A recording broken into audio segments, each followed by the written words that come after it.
buen día. Mi nombre es Perla Morales y soy licenciada en Enfermería con especialidad en Cuidados Intensivos. Actualmente estudiante de la especialidad en Administración y Docencia de los Servicios de Salud. Usualmente cuando la gente conoce que estoy cursando esta especialidad, me preguntan ¿por qué Administración de los Servicios de Salud? Y es ahí donde yo les invito a reflexionar acerca de la relación que tiene tanto la administración como la economía en la salud. En primer lugar, debemos conocer que la salud es un determinante clave del bienestar, del crecimiento económico y de la pobreza. Como personal de la salud, nos enfocamos a combatir enfermedades, a prevenirlas, pero en muy pocas ocasiones nos detenemos a analizar el impacto que tiene la economía con la salud. Determinemos ahora economía. Según Moshon, economía es la ciencia que estudia cómo las sociedades administran sus recursos escasos para producir bienes y servicios y distribuirlos entre los distintos individuos. Partiendo de esta definición, se debe entender a la escasez como la deficiencia de bienes y servicios que es posible adquirir con los recursos disponibles frente a las cantidades que la gente desea. Entonces, se puede decir que economía de la salud es aquella ciencia que estudia las consecuencias de la escasez en el sistema de salud. Haciendo un análisis de la economía como tal y de la economía de la salud, tenemos a la microeconomía y a la macroeconomía. La microeconomía estudia el comportamiento económico de los productores y los consumidores individuales. Por ejemplo, los productores pueden ser las personal de salud, las clínicas, y ellos representan los costos, mientras que los consumidores son los pacientes, los usuarios, y representan el precio a pagar con esos productores. Dentro de la microeconomía se encuentran los principales mercados que lo representan los servicios de salud, los seguros, los productores farmacéuticos, entre otros. En cuanto a la estructura de mercados, se tiene a los monopolios, los cuales tienen el privilegio legal en el cual se posee un gran poder de mercado y es el único en la industria que produce un producto o bien determinado y diferenciado. Tenemos también el oligopolio, que es similar al monopolio, pero en este caso es un mercado formado por un pequeño número de productores, los cuales definen precios sobre los productos o bienes que ofertan, y se tiene dentro de este rubro entonces una competencia perfecta y una competencia imperfecta. En la primera, los prestadores de bienes o servicios carecen de poder manipular el precio de lo que ofertan, mientras que en la competencia imperfecta no se emplea libremente la ley de la oferta y la demanda para determinar los precios. Se tiene dentro de la microeconomía que a la producción del mercado de salud, donde existen bienes públicos, meritorios y privados. Los bienes públicos son aquellos que benefician a toda la colectividad sin que se pueda identificar a una persona en particular, por ejemplo el agua potable y el drenaje. En cuanto a los bienes meritorios, son aquellos donde su consumo produce un efecto social mayor que al individuo que lo consume, por ejemplo las vacunas. En los bienes privados son aquellos que benefician solamente a la persona que lo consume. Se tiene también la libertad y racionalidad en el mercado de salud. Debe existir un libre mercado donde debe reinar la soberanía del consumidor, es decir, el consumidor debe conocer los precios, la calidad y los beneficios de los servicios con el fin de escoger racionalmente. Desgraciadamente esto no sucede en el sector salud. Mercado de bienes y servicios, el cual es el más imperfecto de todos los mercados.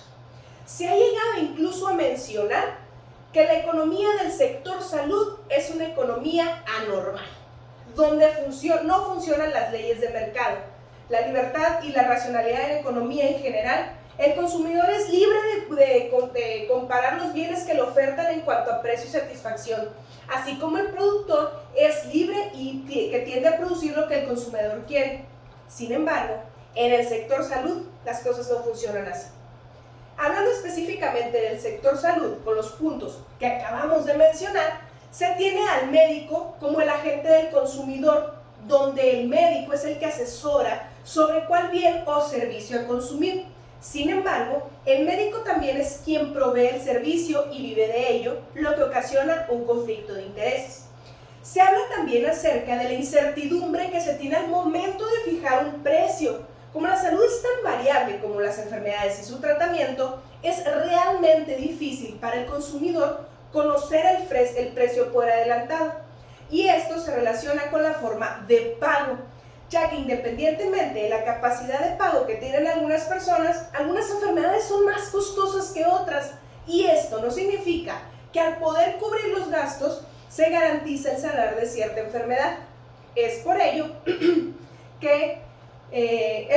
de la complejidad del pago de los servicios. Se encuentran los seguros médicos.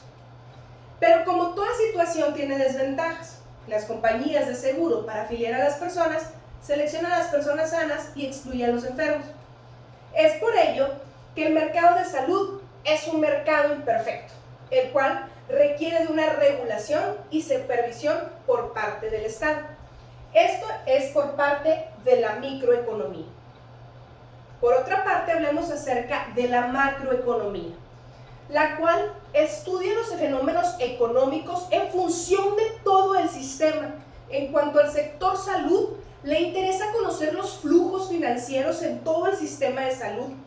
Al estudiar la macroeconomía de la salud, permite concluir la situación de salud, el financiamiento en salud y el potencial de desarrollo que tiene un país. Mediante la macroeconomía de la salud, podemos saber si ésta se distribuye equitativamente entre toda la población o si hay grupos menos favorecidos. A través del financiamiento público, el Estado tiene el potencial de mejorar la equidad y reducir la pobreza. De esta forma, contribuye al desarrollo de la sociedad. Las cuentas nacionales de salud constituyen un sistema de datos financieros que permiten estimar el gasto nacional de salud de manera completa, coherente, consistente, comparable internacionalmente. Para poder conocer y analizar el sistema económico de nuestro país, se deben conocer los indicadores económicos, los indicadores socioeconómicos. Aquí mencionaremos unos pocos para darnos una idea de cómo se traza financieramente el sistema de salud. Hablemos de la tasa de crecimiento de población. Corresponde al aumento de la población de un país en un periodo determinado, generalmente en un año, expresado como un porcentaje de la población al comenzar un periodo. En México, en el 2020, hubo una tasa de crecimiento de 1.197.464, mientras que en Sonora, en el 2020, hubo una tasa de crecimiento de 36.570.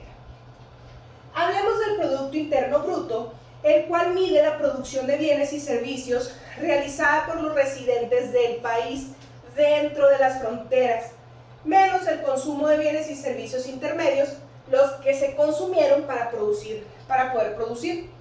En México, en el 2020, el Producto Interno Bruto constituyó a 1.076.160 millones de pesos. Hablemos también de la tasa de analfabetismo. ¿Qué podemos decir de la tasa de analfabetismo? La tasa de analfabetismo, o el que es una persona analfabeta, es una persona de 15 años o más que no sabe leer ni escribir un recado. En el 2020 en México, del total de su población, 4.7% es analfabeta, mientras que en Sonora, en el 2020, 2.2% tenemos de alfabetismo. Hablemos de la pobreza. La pobreza se configura cuando el total de ingresos disponibles no satisface lo mínimo necesario para subsistir.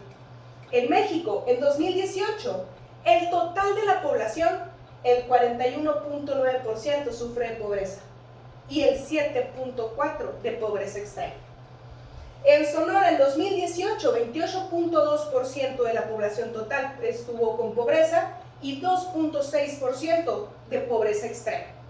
Hablemos entonces del coeficiente de Gini. El coeficiente de Gini es un indicador de desigualdad, cuyo valor se incrementa mientras más desigual es la distribución de ingresos de la población o grupo de estudio.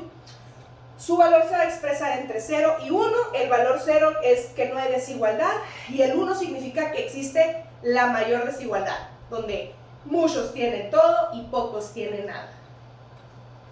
En México, el coeficiente de Gini es de 0.4688 y en Sonora, muy parecido, de 0.4392. ¿Qué nos sirve? ¿Para qué nos sirve a nosotros como economistas de la salud conocer esto? Porque también tenemos que tomar en cuenta el índice de desarrollo humano. El índice de desarrollo humano consta de 3 variables para construirlos, los cuales son la salud, la educación y los ingresos. El índice de desarrollo humano no es otra cosa que la perspectiva de medir el éxito de una sociedad en términos no solo de cómo se desempeñan en cuanto a lo económico, sino también de las oportunidades y capacidades de las personas. En cuanto a la salud, hablamos de años de vida potenciales perdidos. En la educación, la cobertura de la educación dada en 4 niveles: preescolar, básica, media y superior. Y en cuanto a los ingresos, es el promedio per cápita de los ingresos autónomos del hogar, desigualdad en la distribución del ingreso y la incidencia de la pobreza en los ingresos. Aquí es cuando podemos hacer una observación de todo el territorio mexicano y viendo lo que es el índice de desarrollo humano.